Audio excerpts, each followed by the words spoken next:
What up, everybody? Welcome to another episode of the Pick6 podcast. It's your boy Musa here. I got my guy Mike in the building. How's everyone doing? How you doing today, Mike? I'm sorry. I'm doing good. How about yourself? I'm so used to having the full house, but I'm doing good, man. We had some interesting games yesterday, to say the least, for NFL and college football. We're going to touch base more on college football games yesterday, tomorrow. Yes, that's right. If you watch, make sure you like and subscribe to the channel. Tell a friend to tell a friend. Tomorrow, we're going to do a special college football episode tomorrow show before the Christmas break, the Christmas holiday. We're going to talk about the college football playoffs, the potential matchups that are set, and our predictions for those games. But first and foremost, man, I hope everyone's having a blessed Sunday. We're going to get right into the breaking news. I mean, we heard it already. Kirk Cousins has been benched. Penix will be playing today against the New York Giants, man. Mike, I want to hear your thoughts on that move and the direction that you think the Falcons are going to go moving forward. Well, I'm curious to see how it works out. I was very high on Penix coming out of the draft. Other than Caleb Williams, he was definitely, hands down, I thought, my QB number 2, because Jaden Daniels, he's been phenomenal. I think by far he's been the best rookie quarterback. But going into this year, I thought Penix had a shot to win Rookie of the Year if he played, obviously, after they signed Cousins before they drafted him. So he went to the Falcons. That probably wasn't going to happen. But one thing that I'm curious to see how this works out is Penix is not a mobile quarterback, and I know Kirk Cousins has had some arm issues. I don't know if he's suffering from dead arm like pitchers do in baseball, but Penix is a great pocket passer. He's a surgeon, but he's not mobile, just like Cousins. So I don't know how this is going to work out. Seeing it's against the Giants, I'm sure today it won't be an issue, and I think he'll definitely be able to get the ball to his weapons, but that line has not been good, and he's not going to add any mobility over Kirk Cousins. He might add a little bit, but not enough to make a difference, in my opinion. But I think this decision was made after the Broncos game. We look now, and it's been 3 games, I believe 4 weeks since then, and it's a nice soft landing spot. You got a home game. You don't want him to start on the road, and you're going against probably one of if not the worst team in the league in the Giants. So this is a good place to start him today. So we'll see what happens. I want to real quick, because you made some great points. I want to hear your thoughts behind Kirk Cousins and his mindset, his team on him being benched. We do know the last 5 games, I believe it was, or 5 or 6 games, he's had 9 picks and 1 touchdown. So he completely just flipped the script as far as production wise. And luckily Ty and Pace went here, because I remember when he beat Tampa in that overtime and he had over 500 yards, I was hearing all this notion about Kurt, and now he's getting benched. I'd just like to hear your thoughts on the aspect from Kirk Cousins' side of you and how he can try to revamp or revitalize his career, because there's been rumor that he might get cut before his forgive me, I forgot the due date, but I believe they're going to try to cut him before they have to pay him out that money, that bonus money at least. I think it's June 1st or July 1st, if I remember correctly. Yeah, I thought it was that or the 30th, but I want to hear your thoughts on his side, his aspect, his camp of the view, what he should do moving forward to save his career still if he ends up staying in Atlanta. Yeah, I don't think he's going to stay in Atlanta, because he said I sure didn't forget how to play football. So my guess is there's something going on with him that we don't know about, whether he is battling an arm injury or the Achilles is not fully healed, because Rodgers, he's had a decent year, but the team success isn't there. I know his personal numbers are there, but the team success isn't there at all. And with Kerr, I'm curious to see what happens, because this is basically, I believe the number is either 70 or 90 million you're basically paying him for 1 year. This is 90, huge, yeah. it's got a huge cap hit that you're going to take by offloading this guy early. So my guess is he will find another team, no problem, seeing he's going to be on Atlanta's payroll, just how like what happened with Russell Wilson and the Broncos. After they cut him, he's on their payroll, and the Steelers are getting him for under $1 million a year. So we'll see. If my guess is you'll see him go to a team, though, basically, like let's say we know there's not a plethora of quarterbacks coming out of this draft this year. So let's say Cleveland doesn't get a quarterback. They might get him. If Vegas doesn't get a quarterback, they might get him. But you could see him go to like someplace like Miami or like I already said, Cleveland. That was more of a joke, but it's the Jets, man. You never know. They could try to run it back with another older quarterback to see that success. But just like a place like Miami that needs a solidified backup, maybe even Indy too, if they want to go into another year with Richardson and not draft him as a backup option. Seeing Flacco was not the Flacco that we saw last year. I agree. Atlanta has been a putrid run organization for since the 28-3, if I'm going to be honest. Since 28-3, they have been poorly ran. Coach has been scapegoated. Some players have left, of course, but the owner has been scot-free. And I think it's time at this point to put his feet to the fire, because you signed Kirk Cousins, who's 40 years old or almost 40 years old, off a torn Achilles. You give him all this money guaranteed, and at the same time you draft his backup. When you could have just used that $90 or $100 million, I know 90 of it's guaranteed, to build around the defense and get him some weapons on the line, or so whatever you need to do. Because the defense hasn't been holding its weight as well, and they have pieces on that defensive line. You got Grady Jarrett, you have AJ Terrell. So he's like you just signed Justin Simmons during the offseason. So you have the Jesse Bates. I'm hard to mix up the two. My apologies. But either way, you signed some offseason pieces. You got your quarterback of the future, but then you spend all this money on a veteran quarterback who's coming off a historic Achilles injury, who you see what's going on with Aaron Rodgers. Quarterbacks are not that mobile coming off these injuries. At this time, it's hard to see a real consistent bounce back.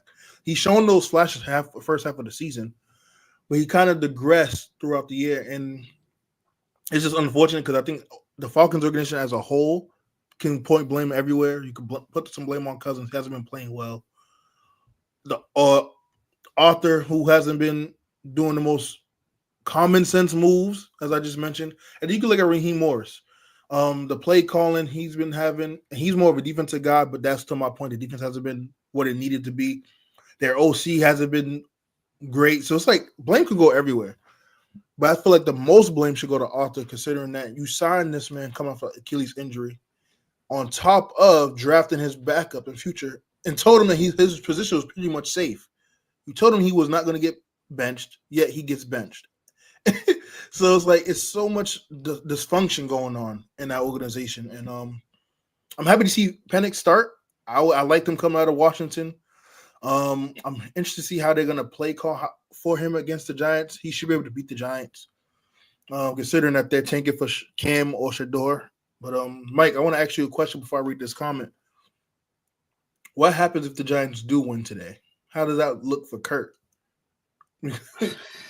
I don't think it'll make a difference, to be honest with you. If the Giants win today, the Falcons season's over, and Falcons season is probably over anyway, to be honest with you. They might get lucky if Tampa loses a game, but let's see what Pacer has to say. Yes, I thought Cousins was going to work out for Atlanta, but age is showing for sure. I hope Penix gets some good opportunity now, though. Yeah. We'll see today, but I don't think they moved back. You can't just move in Penix for one game and move on. But what they messed up on is they thought they were going to be like Green Bay and did what they did with Love, Rodgers, and Rodgers to Favre.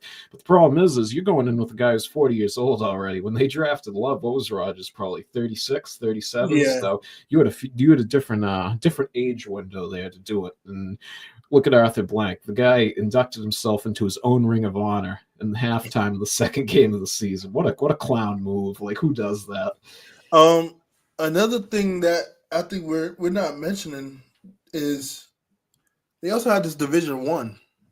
I know still playing football to be played, obviously, But with the Tampa having a depleted injuries that they had, Carolina was what Carolina was. New Orleans started off hot, but then they got the injuries and they just felt showing who they really are. Getting rid of their coach and Dennis Allen. You had the division in your hands to win.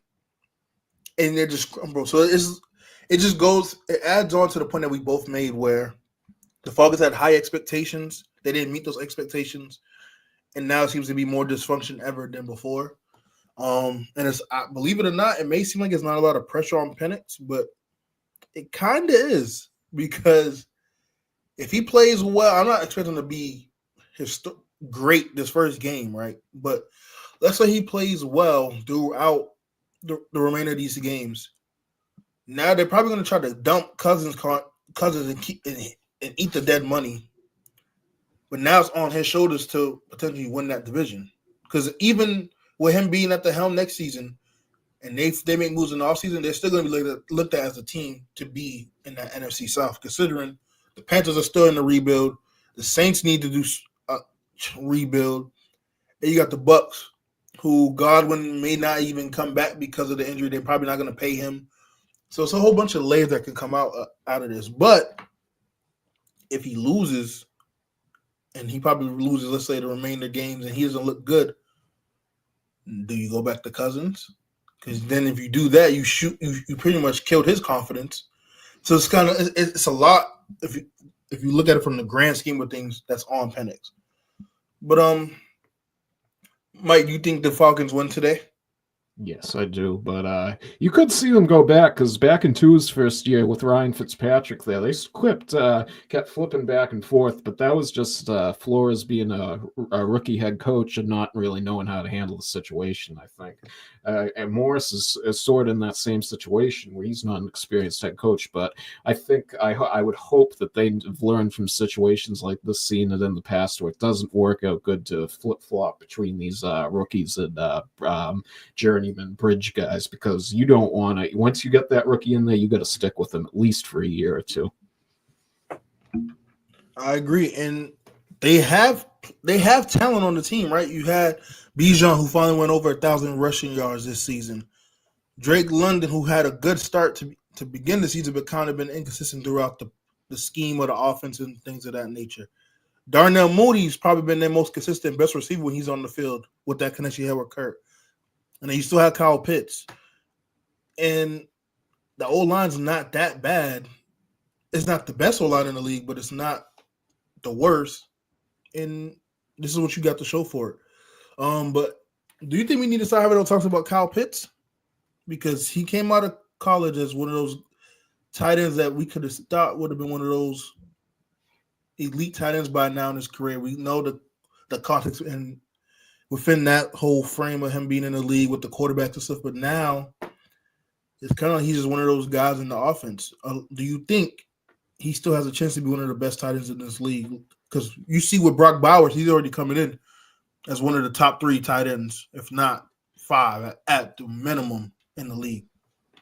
Let's say after Kelsey retires, if Pitts wants to go to KC, I can tell you, I think he'll be one of the top tight ends in the league if he does that. Even if you put him in Pittsburgh to go across from Freiermuth, I'm sure Tomlin and Arthur Smith could do something with him, because Arthur Smith already has a working relationship with him after being the Atlanta head coach. I don't know if they get along or not, but I think a different situation he could be, and who knows? We see with Penix now, he might be putting up the same numbers as Bowers with a quarterback change, because we saw Desmond Ridder on Monday night. That's who was throwing him the ball last year, along with I believe it was Marcus Mariota, if I remember correctly. I forget who they even had at quarterback last year, but it's been a few guys. But he hasn't really had a good guy to throw it to him, and we thought Cousins was good at the beginning of this year, but as the year goes on, that's not been the case.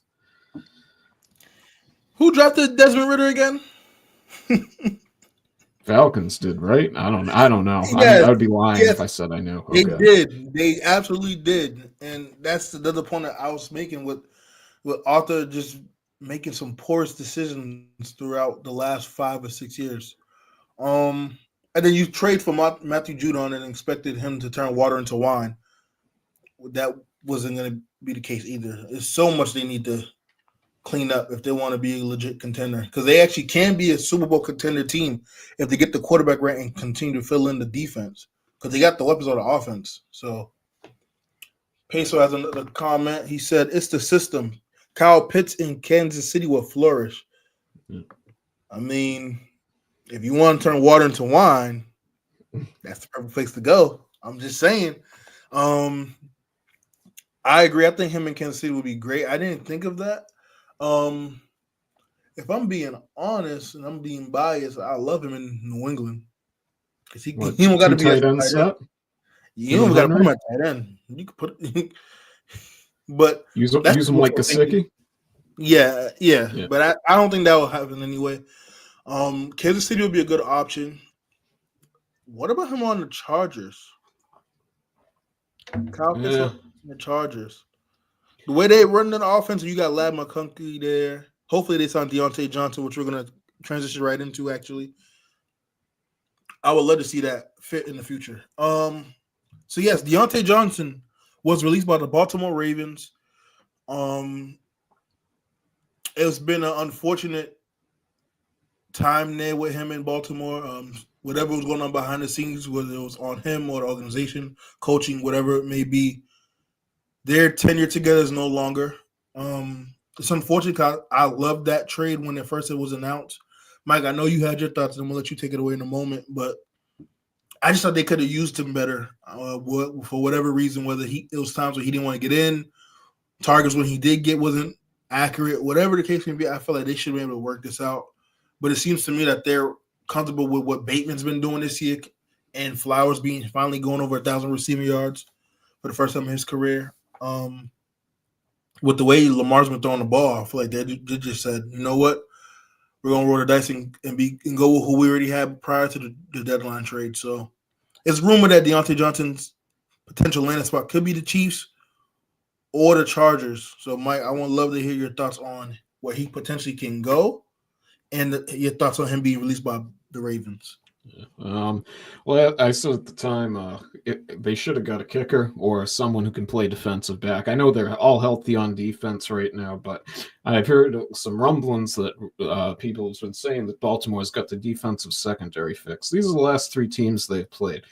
The Eagles, deep passing attack ain't really there. They're more of a running team. The Giants, they have no passing attack whatsoever. And the Steelers without Pickens, that's not the best passing attack. And Wilson had a terrible game yesterday. So I still think they have issues there, and it would have been better for them to trade for a defensive back or a kicker, because Tucker's been better, but we know that could go sideways at any moment with the way he's been. But a lot of teams won't even touch Deontay Johnson. I know him and Tomlin have had problems. I've heard multiple former GMs say on shows that he's on a lot of teams' blacklists where they won't touch him. So I assume that's true based on his actions, and certain teams not wanting to take him. But him going out to the Chargers, we got to remember, he just said he wasn't going to go in the game for the guy's brother who's the head coach. So I am very curious to see how that goes. The Chargers are not the best ran organization, so I could see them bringing him in saying, hey, deal with the tough shit. You're going to use him. I don't think Kansas City needs him. Look at what Hollywood Brown did yesterday. That offense already looks 10 times better with just adding him as a receiver. I don't think they need another one at this point, because this is around the same time that Rashee Rice came on last year and started to break out from the Packers. Before that, they were using Sky Moore and Justin Watson as the number one options, and you barely see either one of those guys play anymore. So now that Hollywood Brown's there, you saw how it opened the field up for Xavier Worthy. If I'm to be honest with you, I don't know if Deontay Johnson gets signed until the offseason, but we'll see. I think the Chargers could definitely use him, but just with all the factors in there, I don't know if they will do it.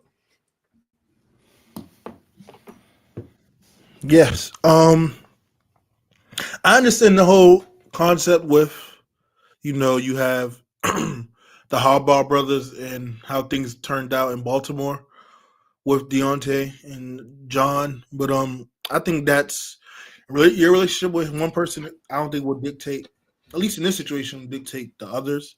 Considering it's all about business, it's all about money. But in this case, for football purposes, it's all about winning.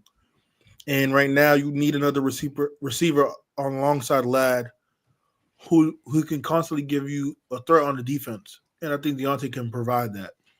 And some of their pieces have been showing out lately. The backup tight end Stewart, I believe is his last name. Oh, who for the Chargers? The Chargers, yeah. Oh, Stone Smart. Smart, yes. He's been showing flashes. I like him. You got Ladd there. Obviously, he's their number one. I think you add Deontay, he can easily be your number two. If not, put production numbers up like a number one. I think that helps the offense instantly, especially considering that they got the huge win, which we're going to talk about in a moment, against the Broncos. And I told you last week, Mike, it's like when I picked the Chargers last time, they wet the bed. This time I go against them, they win. And this is whatever. But we're going to talk about the pick-em points in a moment. I think he does great in that offense because they do run the ball pretty well. It took a little hit considering JK's out, but I think he does really well on that team. Kansas City, I said in the private chat, their receivers are all old for the most part on one-year deals. I think you add him, that can instantly bolster what you already have. I know Hollywood just came back, so hopefully you give him a couple weeks to kind of get in that rhythm, football shape at least, to flourish with Mahomes.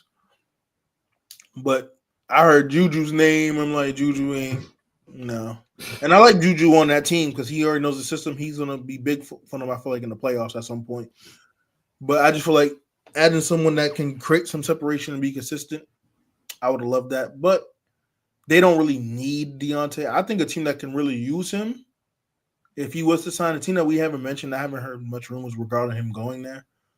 I said it before he got traded. Washington, the Commanders, you put him alongside Terry McLaurin, I think he does really well and flourishes with that offense, especially with the way Kingsbury runs the plays and runs the offense. I think he'd be a great B on that team. Another dark horse team I'm thinking about right now, just for the final push, Tampa Bay. I think with Godwin being out, you put him alongside Mike Evans and the way Baker throws the ball as a gunslinger, I think he could probably fit in really well with that team, especially for them trying to make that final push for the playoffs. So those are some teams I'm thinking about. That just came to mind. I feel like he can really contribute to. It's unfortunate that he's going through what he's going through as far as like the blacklist, so to say. But I think he's really good. I think he's shown that he can play. And he hasn't ruled out a potential Pittsburgh reunion. He mentioned something at post game when they lost in Pittsburgh. So that could possibly happen. I don't see it happening because I think what they're doing over there, Mike Tomlin's comfortable with. But those are just my thoughts on where I believe he can end up. We're going to move right along, though. We're going to talk about the Thursday night game first. We had the Broncos at the Chargers. The Broncos had this game comfortable in the first half. I know the score might not seem like it, but they was pretty much dominating that first half. And then the Chargers just flipped the script come second half. Final score was 34-27. I know the score looks kind of mischievous. It's a one-touchdown game, but with that second half, the Chargers were just dominant. And it was a whole new team that came out. Both teams are now 9-6. Chargers are 5-3 at home. The Broncos are 500 on the road. Justin Herbert, 23 for 31, 284, 2 touchdowns and a pick. You have Bo Nix, who was 29 of 40 for 263 yards, 2 touchdowns, no picks. He also ran the ball for 25 yards. Gus Edwards, 2 touchdowns on the ground, 68 yards, 14 carries. And Lab McConkey, steady, consistent, 6 for 87 yards. Mike, I'd love to hear your thoughts on this game. I believe the Chargers take sole possession of the second place in the AFC West. And I want to hear your thoughts on this game and whether or not the Chargers can come out and get one of the wild card spots for the playoffs. Oh, definitely. I think the only team that's in danger of dropping a wild card spots was the loser Denver. You look, they got Cincinnati next week, and they weren't able to stop that depleted passing attack with Herbert having the ankle problem and not a lot of receivers on the Chargers. Cincinnati's going to tear them apart if they're at 100% next week. Then the week after, Denver has Kansas City. If Kansas City has something to play for, that's not good for Denver. You better hope Miami, the Colts, and the Bengals lose one of these last games, because that's a tough road to overcome. But the Chargers, they have the Patriots next week and then the Raiders the last week. They'll definitely at least win one of the two games, if not both. On the game, though, itself, just a tale of, I won't even say two halves. It was a quarter and a half and 2.5 quarters, because the first quarter and a half was all Denver. It looked like it was going to be a slaughter, and they the Chargers made the proper adjustments, and the script totally flipped after that. I believe, other than that last touchdown at the end, after that they went on that big points run. They only scored 3 points other than that touchdown where they were playing soft coverage. So I don't know about Denver. They even if they do make the playoffs, they're probably first round out. I think if the Colts are able to beat the Titans today, which I actually don't think they will, they'll make the playoffs if Kansas City has something to play for. And if the Colts lose and Miami wins today, which I also don't think they will, they would probably make the playoffs. So in that case, I got Cincinnati. If both of those teams lose today, I think Cincinnati will steal that last wild card spot. Isn't it crazy to say? Cincinnati still has a chance to make the playoffs. And before I indulge into the Thursday night game, I feel like it's safe to say that despite that defense, nobody will want to play Cincinnati first round, considering how potent that offense is. And it seems like they're starting to get things to click on the offense now. And I don't know. You get 3 AFC North teams in. That's not something you want. And their chances will be even higher to come out the AFC. Now, for the Thursday night game,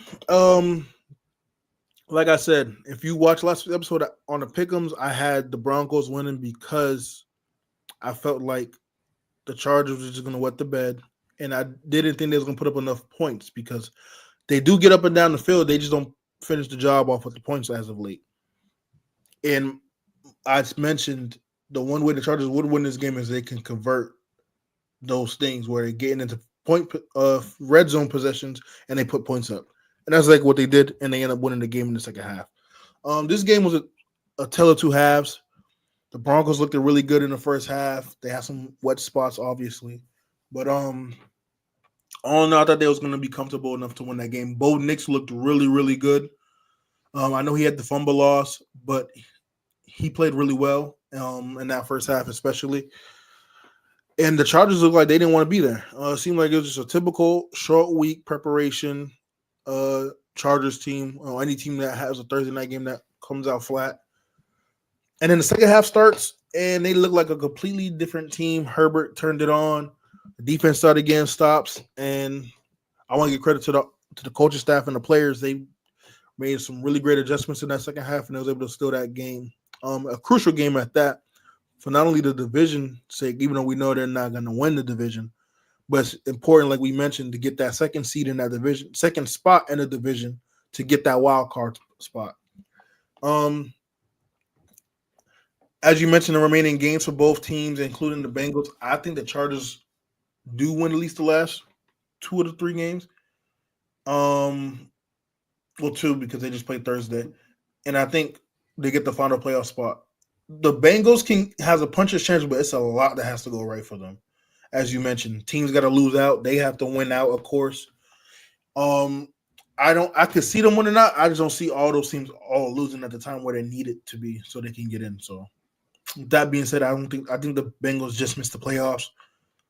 Zach Taylor will probably get fired because of it, and a new regime will start in Cincinnati. This win is big for the Chargers, though, before we transition, considering the fact that, like I thought and we thought earlier in the year, I didn't think the Chargers would be this good. They're okay. They're in middle of the pack team, but this is good for them as far as the building blocks, especially with the first seed with Jim being there. Now they know what they can build on in their foundation, and I think they're going to be even better come next season once they make their offseason moves and draft picks. So this is good for them. On the Broncos, Sean, again, I'm going to hold off because I said this about CJ, but Sean might have something there with Bo Nix. I feel like those two will just match well.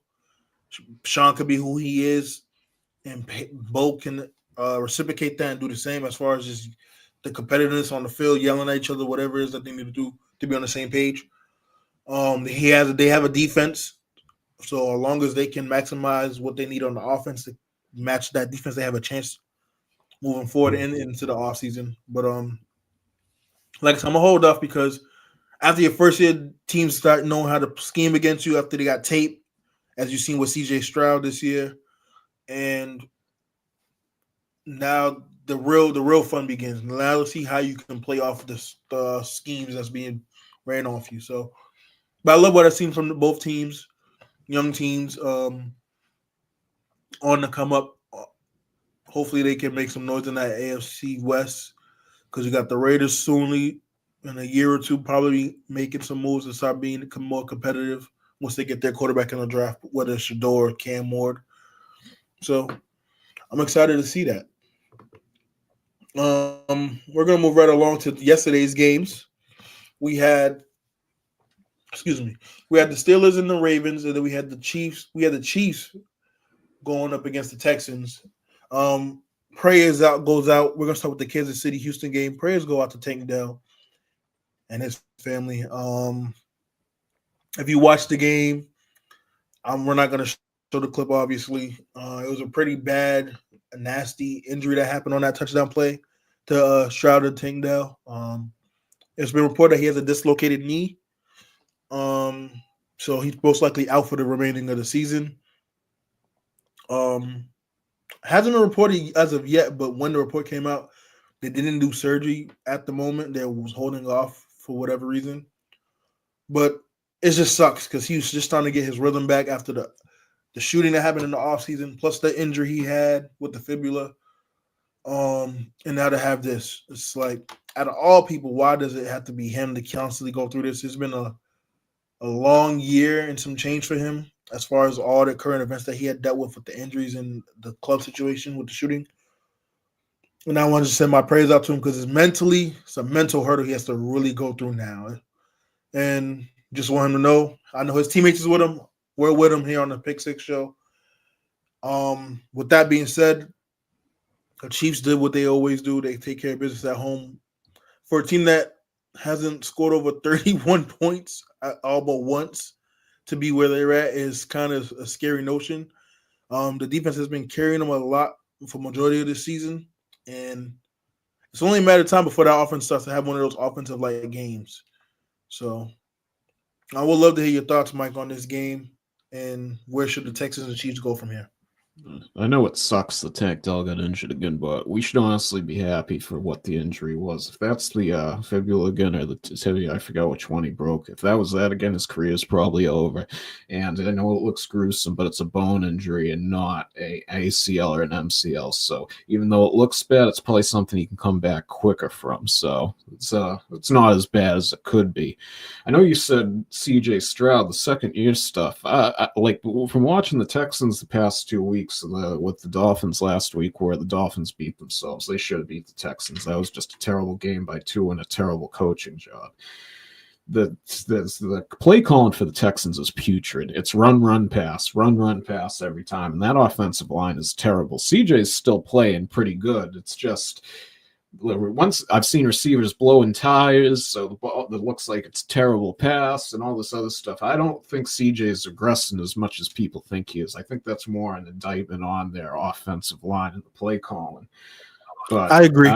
Yeah, because I think Houston, regardless, will be a first round out, no matter who they play, especially if they play Baltimore. I don't think I think Baltimore would handle them easily, but I think with Houston, they got a good defense, but it didn't look all that great yesterday. I know the Chiefs only put up, I believe, 27 points, but it looked a lot worse than that, to be honest with you. Yeah, I agree. I think the play calling has been really, really terrible. It's nice to see Joe Mixon back these last few weeks, but the run game hasn't really been what it needs to be the last few weeks. I expected him to have a okay game yesterday, considering how good that defense is in Kansas City, which, by the way, Mike, now you're projected to win against me in the playoffs, and this will be the worst thing that could happen to me. I can never live this down if I lose to you in back-to-back weeks. The way I've been running through our football fantasy. So hopefully everyone that's on in the roster today, do your job. Call me the Bengals. Besides that, oh Lord. So besides that, I agree with everything you said. I think CJ's been okay. I mean, not bad this year. I mentioned the second year slump only because they have film on him, so they was able to kind of attack some of his weaknesses. And for the most part, he's been able to go play through those things and play well, but provide context so people don't think I'm being nasty. Nico Collins missed probably like a month.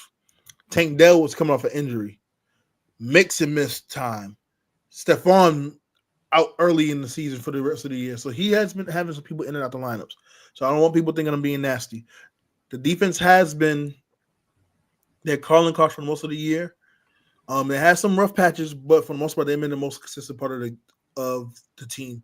And if I want to also mention, I think Alzier's out with the suspension too.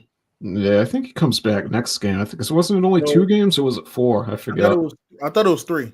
Well, he might be out one more then. But so that's another thing. He's a big piece of that defense. So right now they're just going through their phases, their struggles. I agree for the most part, depending on who they match up with, because especially with football, with any given Sunday, in this case, wild card Saturday, matchups matter. So depending on their matchup, I feel like they might have a chance to get to the second round to the divisional, or if not, it's a 1-game exit. Nothing's finalized because the rest of the games haven't played today, but I believe even though Baltimore won yesterday, which we're going to transition to in a moment. Steelers have the tiebreaker. He had the tiebreaker, so I still believe that Baltimore have to go to Houston for the first round. And if that's the case, they have a chance. I think Baltimore wins still, but being at home for that first game matters. You've seen that last season when Houston had to travel to Baltimore. So those are my thoughts on that game. The Chiefs, they're battle tested, man. They just find ways to win. And it was nice to see Hollywood Brown back out there on the field. I think Mahomes' ankle is just fine. Look better he had to play that injury. game. He had to play that game. So because they're trying to wrap up that number 1 seed, so he can probably sit out the last game of the season. But I think Kelsey might be it after this year. He probably will come back one more year, but I think after next season, probably, I think he's done. So I think they need to start looking at their next tight end. I think Noah Gray's really good for them, actually. Yeah, they just re-signed him this year to a 5-year deal, I believe. Noah Gray. But maybe Kelsey's probably just holding out till the playoffs come, just kind of going through the waves of the season. And then playoffs come, he shows why he's still one of those ones at his position. So those are my thoughts on that game. We're gonna move right along to the Ravens-Steelers game. Mike, I would love to hear your thoughts on that game. I did pick the Ravens to win this game. I figured they will split. They should have swept the Steelers, if I'm being honest, this year. But for whatever reason, we ain't gonna indulge into the first matchup in Pittsburgh. But Mike, I'd love to hear your thoughts again on this Ravens-Steelers game last night and where both teams can move forward from. Yeah, one thing, Russell Wilson cost the Steelers the game. There's no way to say otherwise. I think if Pickens was there, this game probably would have had a different outcome, and they need him back. Because I know I said previously, the only team, I think, in the AFC that has a chance to win a Super Bowl other than the Chiefs is the Steelers. Pickens is not there. They don't have that chance without a doubt. And one thing I've noticed with the Ravens, too, is I know, like I've called it out that the Cincinnati Bengals, they figured out something to stop Henry. You go back and look at he's on a pitch count, and I didn't even realize this until recently. They're using him. They have a certain amount of carries they want to have him in every week to save him for the off season. So even though this Ravens offense is sort of like not been at the same level it was early in the year, I wouldn't be surprised if it picks back up in the playoffs, whether they play the Chargers or the Texans or the Steelers, depending on how it matches up. But I think the Ravens, their ceiling is the divisional round. They'll win the wild card round, whoever they play, unless it's the Steelers and Pickens is healthy. But if Pickens isn't healthy, I think they would beat them. And the Steelers, they got to beat KC this week. If they don't beat KC this week, they're probably going to lose the division, in my opinion.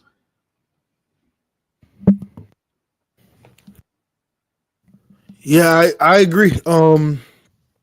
I love what the Ravens were able to do. They went back to their ways. And this is the problem I always have, and I mentioned this why I was so hesitant at one point. The Ravens beat themselves too much. The Ravens should easily be one of the teams that come out the AFC outside the Chiefs. The problem is you don't know which Ravens team you're going to get week to week. 1 week, the Ravens are going to do what they did last night, where they have a balanced attack. Henry's running the ball well. Lamar's throwing the ball well, proving why he should be the MVP this year.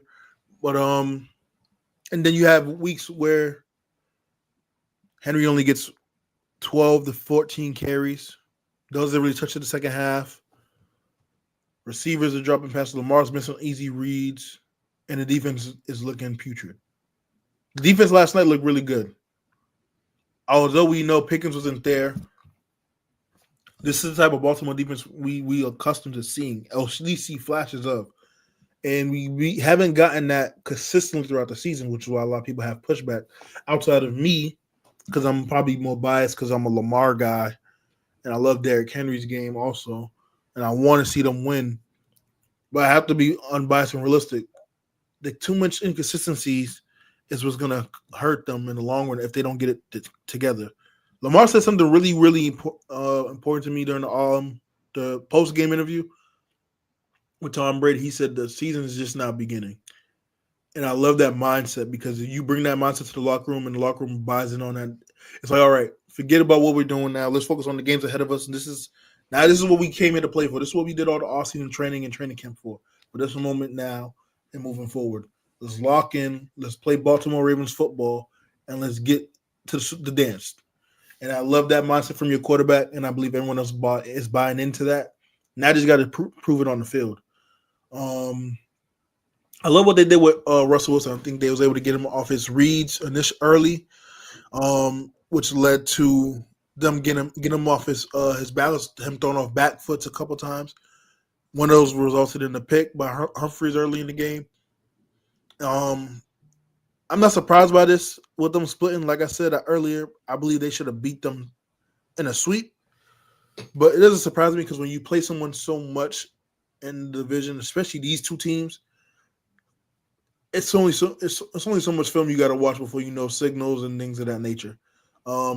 It's good for Lamar because historically he hasn't been able to beat them in the division matchups throughout the regular season. But Lamar had a phenomenal game. Zay Flowers had a great game. Henry, the defense, played well. Lamar, over 40 passing touchdowns, 4 picks. I mean, his career high on passing. I just don't – there's nothing else you can say Lamar. I think he has been playing as the best quarterback in the league this season. Now, if you want to argue Josh Allen, I'm fine with that, but we ain't arguing Patrick Mahomes. And this is someone that loves Mahomes. He's obviously the best quarterback in the league. But the best quarterback playing in this season, to me, has been Lamar Jackson. And you can make an argument for the Joe Burrows of the world to be third, Goff, whoever you want to. I just don't. When you talk about number one, it's number 8 in Baltimore. So that's my take on the game. I think no Mike Tomlin and that Steelers team, they're gonna regroup, readjust, and they'll be fine. I do think they'll be able to win out. I believe they play Cincinnati one more time, correct? Who, the Steelers? Yes. Yeah, they play KC on Christmas and then the Cincinnati. Yep. So, and Baltimore plays on Christmas too. So there might be a chance where Baltimore gets that 3rd seed. Personally, they put themselves in a bad spot because You don't get the 3rd seed, you're going to have to go on the road back-to-back games. You might have to beat Houston and then probably go play Pittsburgh or Baltimore. Pittsburgh or Buffalo. I don't know about that, especially on the road. You get the 3rd seed. You get the home game. You might play Pittsburgh for first game. Yeah. Which is like, okay, that 3rd matchup is always the coin flip. And then you possibly have to play Buffalo. It's like, damn if you do, damn if you don't. What's the better matchup? Personally, I like the matching up against Buffalo, but now you're in Buffalo. It's probably going to be snowing. The way Allen's been throwing the ball and running the ball, are you going to be able to beat him twice in the same season? That's the tough part. So, but then if you go on the road, you might have to go play Kansas City second round. In Kansas City, we already know how that goes as a kryptonite, especially Andy Reid having a bye week in Kansas City. I feel like their best bet is to get that division, to stay away from Kansas City as long as possible and take your chances with both Buffalo. So that's my take on that.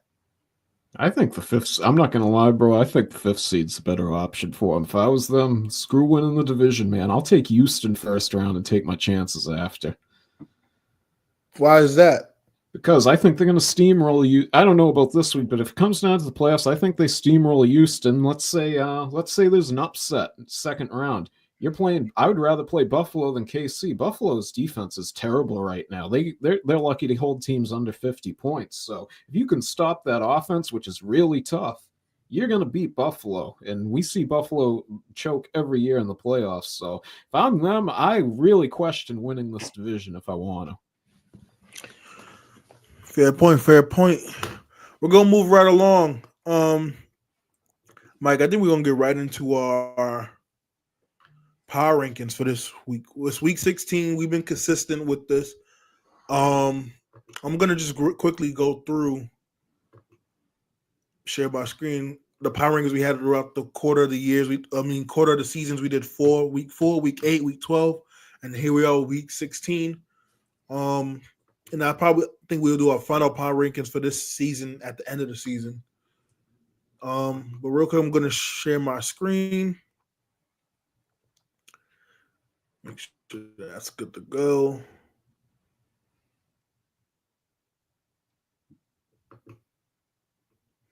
My end's a little late, so let me know if my screen is sharing, Mike. It says it is, but yeah, I can see it. Wait, is it gone now? Yeah, it's gone now. It was up before. Yeah, forgive me, man. Technical difficulties. Things are a little bit slower on my end. I'll pull that up in a moment. But Mike, man, we're gonna get the points from you in a moment too. But let's talk about the pick'ems, because I'm gonna update that as well. Who had a great week this week leading up to the Saturday games? I think all of us had pretty decent weeks for the most part. You're in the lead with 378. Okay. Took back the lead, I believe, from Clips. Yeah, Clips is in second with 373. Peso's in third with 336. I'm right behind him at 334 and Ty's at 299. So that's what we got going into. Ty gonna hit the 300 mark this week. Yep. What's up, Ty? Welcome to the 300 Club. Yeah, I know them college football games. We're gonna talk about it more tomorrow. That's right. For those watching, make sure you like and subscribe to the channel. Tell a friend. We're giving you guys a special episode tomorrow for college football. Time will be announced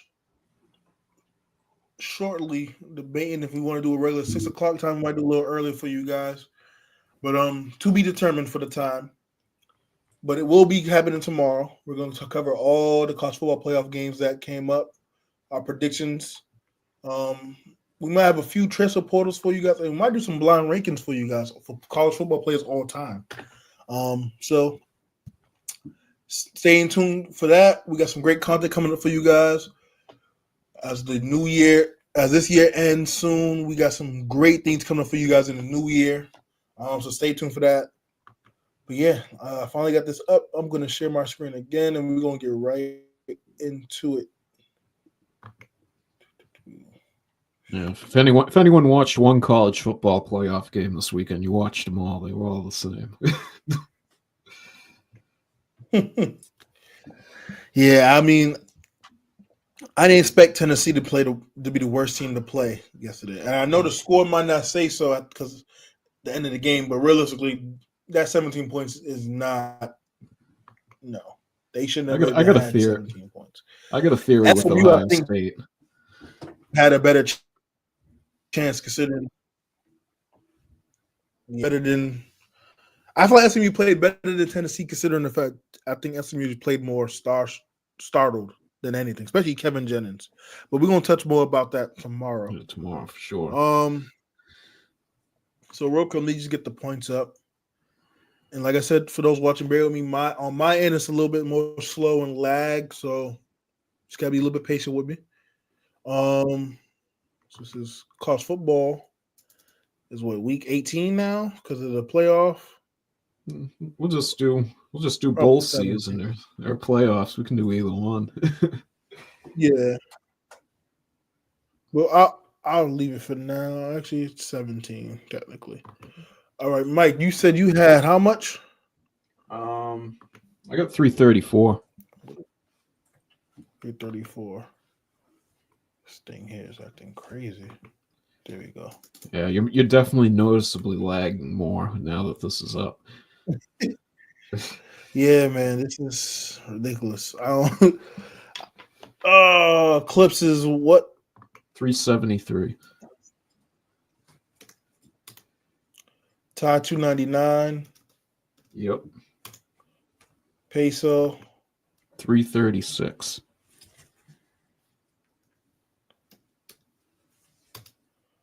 And then I had 378. Yep. Was it? Yep. Okay. Boom. So those are the points updated going into today's games. Real quick, I'm just gonna recap the power rankings we had throughout the season. I might do a few teams just because of how the lag is on my end. Week 4 predictions. We had Chiefs at 1,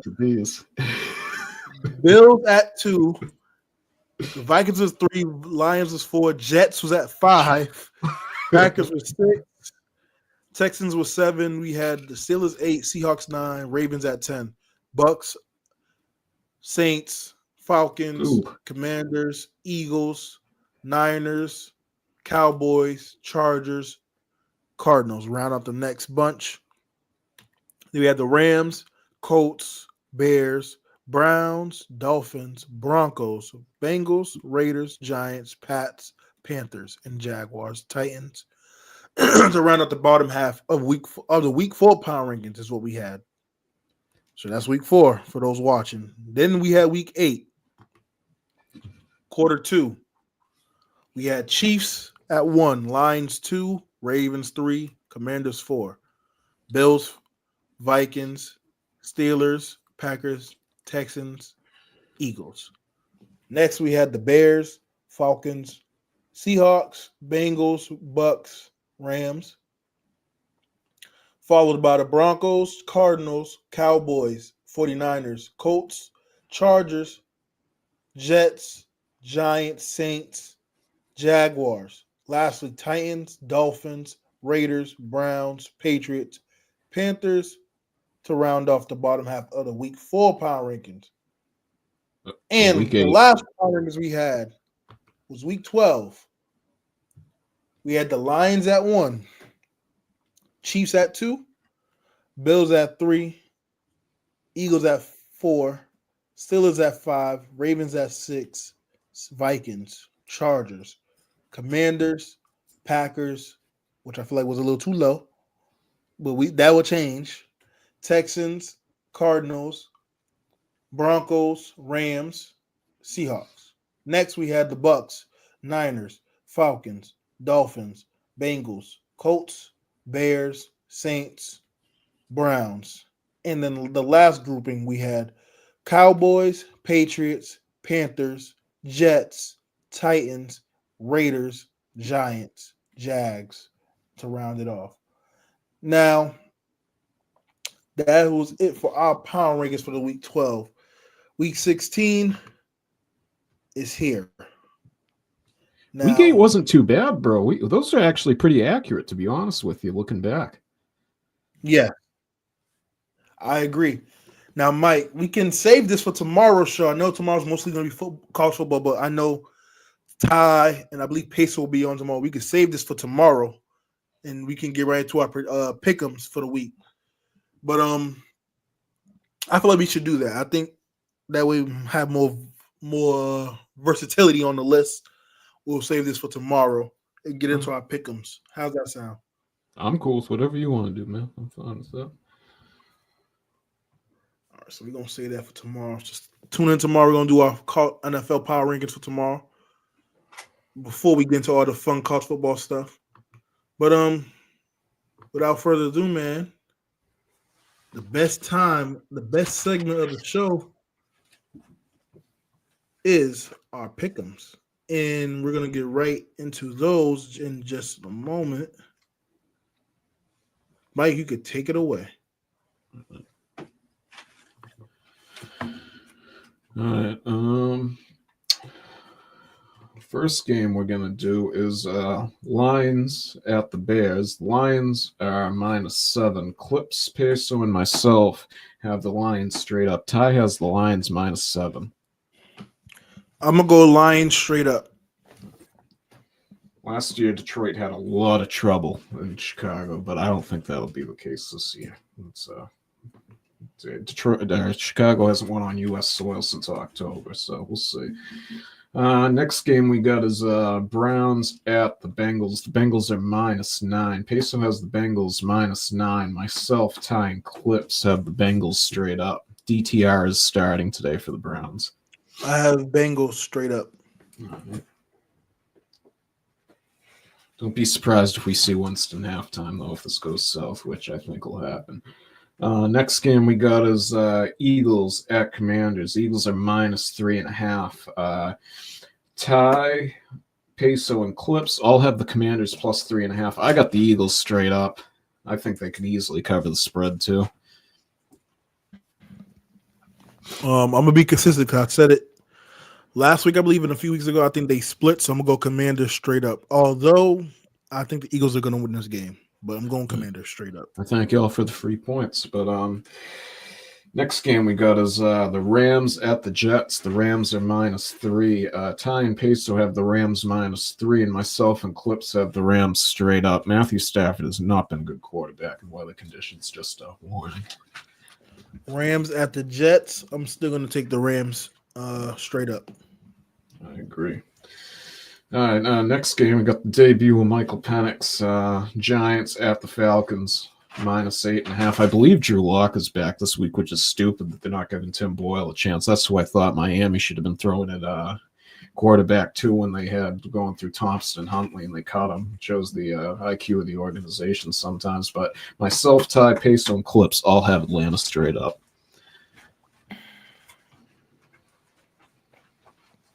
I'm going to go Atlanta straight up. Next game we got is Cardinals at Panthers. The Cardinals are -4.5. Peso has the Panthers +4.5. Myself, Ty, and Clips have the Cardinals straight up. Just a heads up to anyone betting out there today, Trey McBride has not got a touchdown yet this year. They're doing everything in their power to get him a touchdown today. I highly recommend placing a wager on that. Well, because I'm playing you in the fantasy football playoff, I would love for Trey McBride I saw that. That's the emotional hedge. Please get a touchdown. I got the Panthers at home, you said? Yes. I don't know. Carolina's been playing well. Yeah. Okay, Wells too nice. That rushing defense is terrible, bro. They give up $150 weekly. Leggett ain't playing today. He over there eating coon, eating raccoon. But I love that dude, man. Shout out to Xavier Leggett. Speedy recovery. Can't wait to see you next season. I'll go Cardinals straight up. I don't know, man. I'm not on this whole Bryce Young train that everyone is with the revitalization of his career, man. Like I know he's showing the flashes that we expect him to show last year. So it's a sign of hope Yeah, I guess. I don't know. I still got Stroud, man. I ain't gonna lie. Next game we go is Titans at Colts. Colts are -3.5. Mason Rudolph, I believe, is starting today. Peso and Clips have the Colts -3.5. Ty has the Titans +3.5, and I have the Titans straight up. I think the Indy season might end today, and I think Jonathan Taylor honestly cost him the season with that boneheaded move last week. I'm gonna go Titans straight up. All right. Next game we got is Vikings at the Seahawks. Vikings are -3. Peso has the Seahawks straight up. Myself, Ty, and Clips have Minnesota straight up. I believe Geno is playing today, and Kenneth Walker is also back today. I got Vikings straight up. There might be some rain in the forecast. I don't know that for sure, though. Next game we got is Patriots at Bills. Bills are -14. Myself, Ty, Peso, and Clips all have Buffalo straight up. The weather's going to be in the high single digits to low Give teens me my today. Pats. +14 for the next matchup at home. Buffalo straight up. Yeah, I'm scared to bet player props on that game, man. With that weather today, I don't know. It's gonna be cold for sure. I got some snow on Friday, and Yeah, it's been really cold out here. Yeah. 16 when I came up here. That's what it was said outside. Next game we got is San Francisco at Miami. The 49ers are -1.5. Peso has the Dolphins straight up. Ty and Clips have the 49ers straight up, and I have the 49ers -1.5. Tyreek Hill's scheduled to play today. Waddle's doubtful. Bosa, Warner. I think they're questionable, but I think they'll play. And I don't know. I have no faith in McDaniel and this Dolphins team. I'm gonna go Niners. I think Greenlaw plays today. Oh, he's questionable too, but he's probably set to play. And I think they're gonna have that fire in their belly after what happened with Campbell. So I think the Niners win today, straight up. Yeah, we will see. I can't believe they're giving Jim Nantz and Tony Romo that is the main game. Poor guys for Christmas. They could have given them a better game than that. Come on now. Got a Super Bowl preview right here. We got the Jaguars at the Raiders. The Raiders are -2. Clips has the Jaguars +2, and Peso, Ty, and myself have the Jaguars straight up. And I believe Aiden O'Connell is starting today.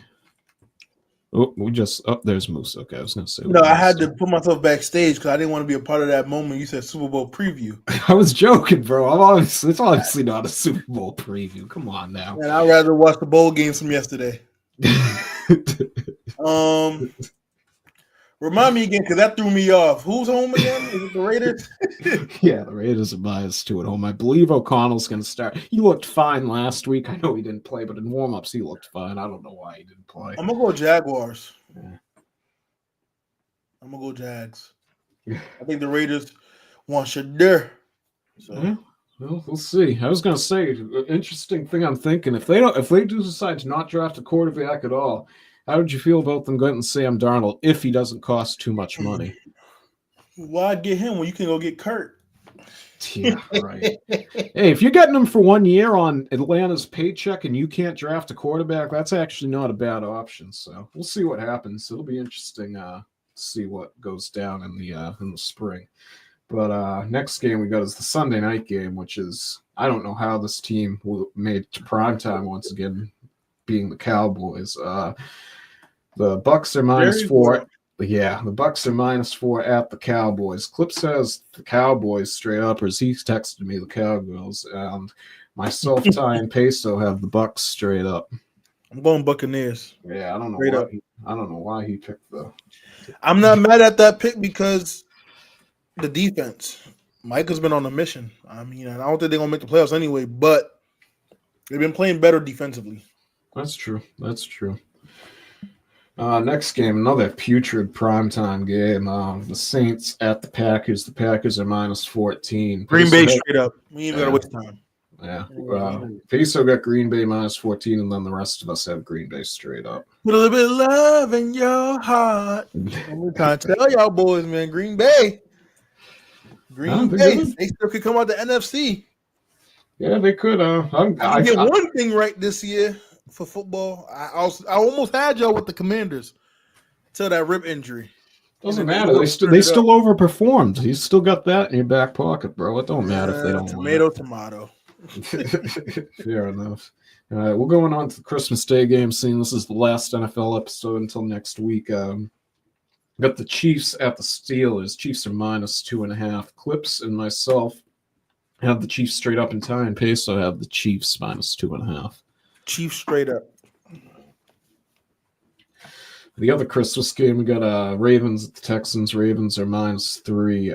Peso has Texans +3. Clips has Houston straight up, and myself and Ty have Baltimore straight up. Potential wild card preview. I'm gonna go Ravens straight up. I think both of these Christmas games are gonna be good. I think that Chiefs and Steelers is gonna be a good game because it's gonna be a battle of which defense can win out. And the Chiefs gonna get a team that's come off a loss, and I love what Mike Tomlin does after a loss. But for the Ravens' sake, they better hope the Chiefs actually continue to do what they do and find ways to miraculously win games. So, with that being said, I got the Ravens straight up though. I'm honestly hoping for a Steelers win if Pickens plays because I want to see that last Chiefs Broncos game mean something.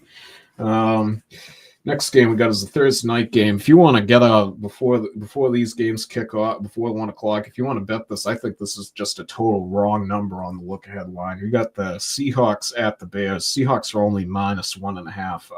Peso and Clips got the Seahawks straight up, and Ty and myself have the Seahawks -1.5. I think that spread is completely wrong. I'm going to go Seahawks straight up. All right. And we got another Saturday game next week. This is the last one we'll be picking today. Cardinals at the Rams. The Rams are -3. Ty and Clips have the Rams -3. Peso has the Cardinals straight up, and I got the Rams straight up. I don't know. I don't have much to say about this. I'm going to go Rams straight up, but considering we have so much time, I might flip my pick depending on if bearing injuries or something like that. But as of now, I'm going to go Rams straight up. No, I got you. That's cool. Dang, another episode in the vault, man. Great episode today, Mike. We do what we do best here on the Pick6 show. We give you guys great content. And stay tuned. We got a special episode tomorrow. Time to be determined. Tomorrow, all about college football, and we will do a Week 16 NFL Power Rankings tomorrow with the rest of the crew, Pick6 fam here. Stay tuned for that. Hope everyone has a great Sunday. Make sure you like and subscribe to the channel. We see you guys tomorrow. And have a good holiday. Have a great Christmas, y'all. Yeah. Peace.